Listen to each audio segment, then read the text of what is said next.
I'm Scott Sneath with BluChip, and today I'm with Brian Mitchell, founder, managing partner, and CEO of GM Ryan. Welcome, Brian. Thanks, Scott. Appreciate you having me.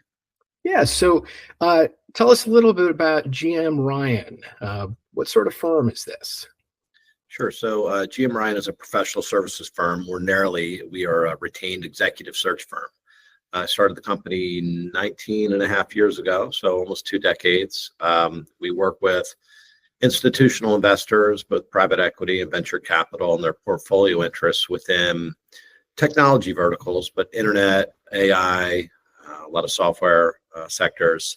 We placed hundreds and hundreds and hundreds of senior executives across the country over the last couple of decades. So you were in technology sales yourself for a number of years. What inspired you to start this firm?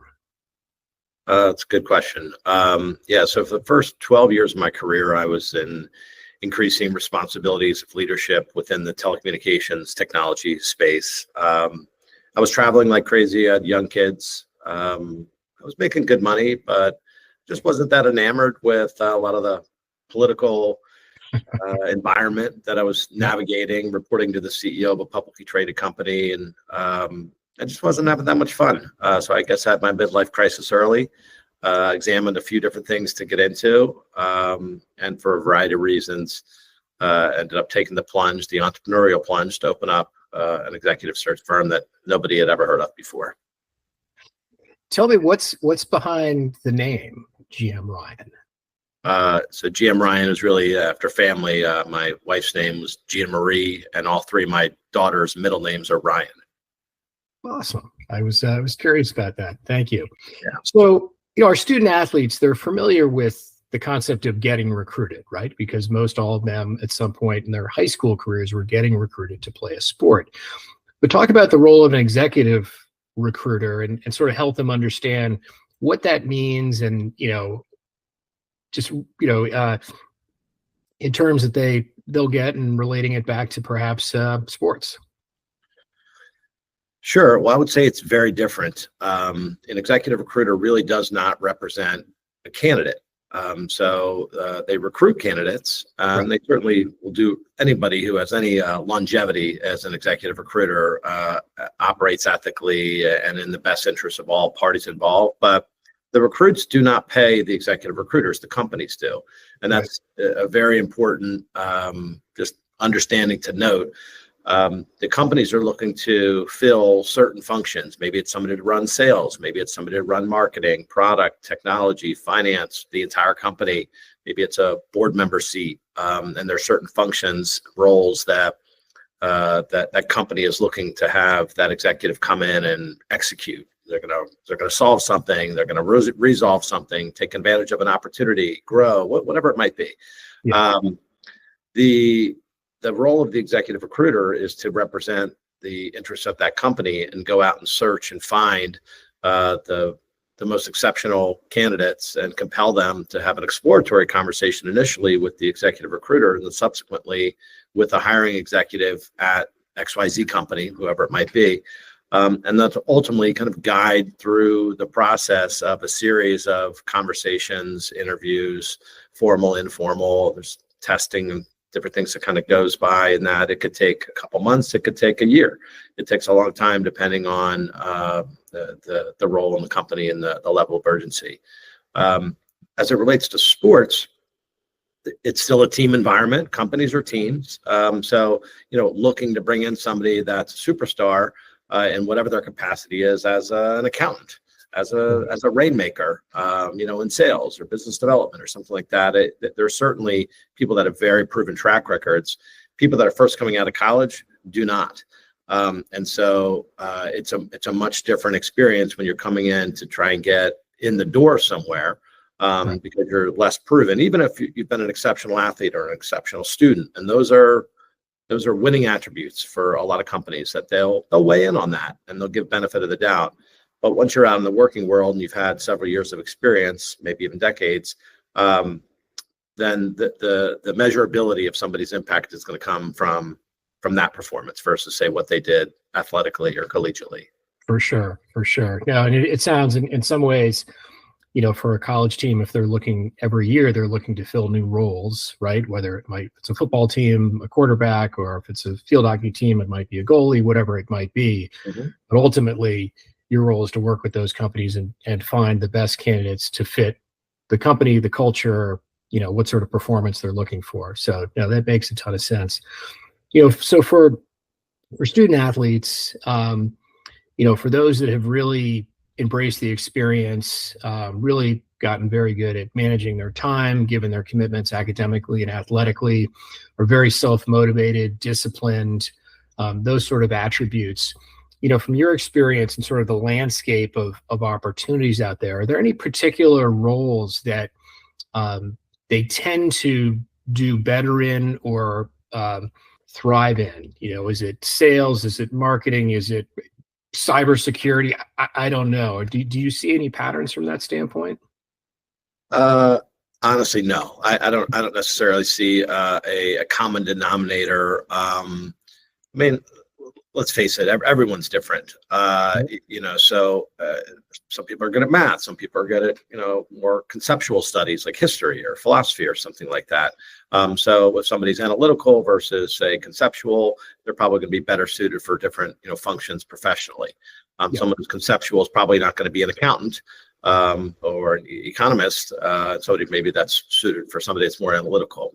What I would say though is the competitive nature, the discipline nature. That does maybe tend to lend itself to certain cultural environments. Functionally, you could certainly say sales. Sales is highly competitive, right? And then there's internal competitors, even because everybody they see some sort of stacked rankings of people within a company, and it could be a small company of 50 people, it could be a company of 250,000 people. But there's a barometer of success that's measurable when you're in a commercial role like sales or even marketing or business development, partnerships, alliances, those kind of functional areas. So that go to market, I could see transferring with athletics. It's interesting as we've gone to hire for people here internally. I like people that they were an athlete, or maybe they worked their way through college part-time. I don't care if they're bussing tables. If that shows a certain discipline of hard work ethic, just like it's hard work to, maintain a decent GPA and also, be a full-time athlete. I think that is admired, and it's an indicator of something that's a positive attribute. It's not a track record, but it's an indicator. So yes, I think that hiring executives look for that. Great, thank you. So for our current student athletes, right? These kids are still in school. What are the things they can do, whether it's on campus, to prepare themselves and position themselves for that first job? And I know this isn't the focus of your firm. You're dealing with seasoned veterans, placing them in executive positions, but everyone's got to start somewhere, right? So what are the things that advice you would give to them to help position themselves for that first opportunity? Yeah. Well, what type of job does somebody have during the summer? Is it an internship at a true company, in a functional area that's going to be additive to whatever their vocational desire is, or are they living at the beach during the summer and selling T-shirts on the boardwalk, which there's nothing wrong with. Go out, be young. If they're good at it. So that's not even like a knock. It's marketability, though, depending on what somebody wants to do when they first come out of school. If they've been at the beach every summer selling T-shirts versus the person who's had 3 years of internships at major companies in some sort of functional area that is relevant to whatever their major field of study is. And it could just be some business degree or whatever. It doesn't even really matter. But is there something that shows that, one, they're putting forth that initiative, during the summer, or maybe even, during the year, whether it's paid or unpaid internship, where are they getting experience in their, even if it's not even their major field of study, although it typically is, but in the field that they want to pursue. So a question about the process itself, and I don't think this just applies to anybody who's getting their first job, but somebody who's pursuing a job 10 years in.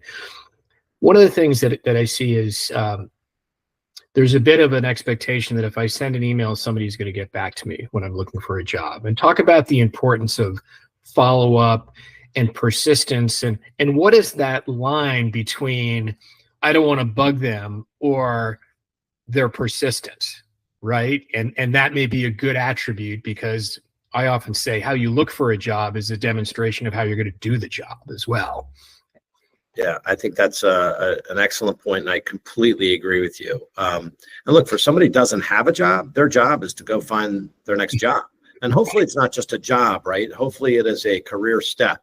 It's a vehicle to get them towards whatever they want to achieve professionally, and that interweaves with what they want to achieve personally. So completely agree with you. And I think that it's a big error for people to assume that they send in their resume to somebody and that someone needs to get back to them. They don't. Nobody owes anybody anything. So polite persistence is, I wouldn't say that it's suggested. I would say that it's absolutely required. The other thing is that, let's say somebody's on LinkedIn or they're on Indeed.com or some job board, and they see that they're looking for XYZ, it doesn't even matter what the function might be. And they're like, oh, wow, this is perfect for me. They send in their resume through some link, in that process. They don't know who it goes to. I can tell you who it goes to. It probably goes to a junior recruiter, somebody who's probably only a couple years older than they are. Yeah. And they're getting hundreds of these different applications every single day. And they can't possibly respond to all of them. And so understanding that that's the environment, if somebody looked at that company and they said, okay, I want to be an engineer at this company, that was my major field of study, or I want to be a salesperson, who runs engineering for that company?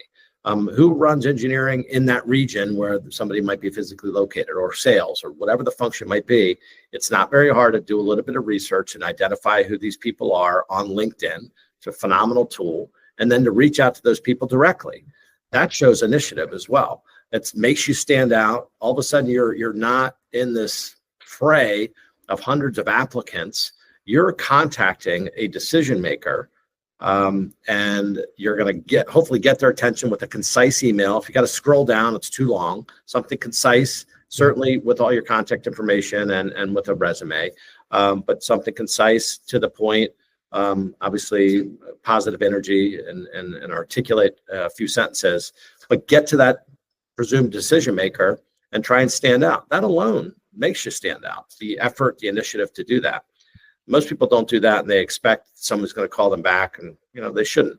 And there should be follow-up from that. You send an email to somebody, you call and you leave a voicemail. Do people even check their voicemails? You don't even know if somebody received that.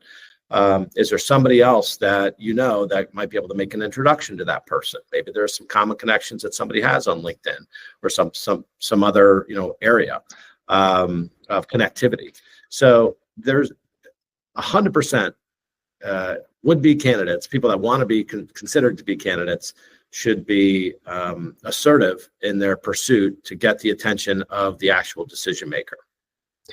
Yeah, I think I always say, everything is a tiebreaker, right? And if you can move your resume up the stack a bit, and at the end of the day, this is a process of elimination, until it's a selection process, right? If you got 100 resumes and you got 2 jobs, you might get down to 8 by the time you're really considering those. So I think that's super important. The last question in that area is the increasing role of using AI for resume reviews. I've talked to a number of talent acquisition people at companies, and they say, human doesn't even see it the first round. This thing gets scanned, put in, gets reviewed. We look to match up keywords on resumes with job description. Is that where it needs to be? Is it a shortcut or just a necessary evil because you got so many people applying for a similar position?